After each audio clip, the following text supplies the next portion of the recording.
Welcome to the channel. Today we are going to explore how to disable autoplay media in the VK app. If you are tired of videos playing automatically while browsing your feed, this guide will help you take control of your app settings. First, open the VK app on your phone.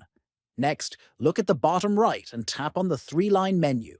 Then, in the top right, tap on the three dots to reveal more options.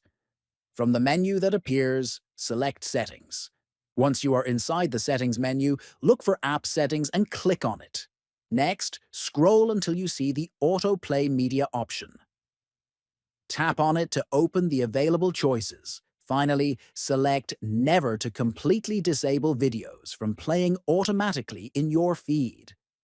This will prevent media from starting on its own, allowing you to choose what you want to watch. By following these steps, you can ensure that videos only play when you want them to.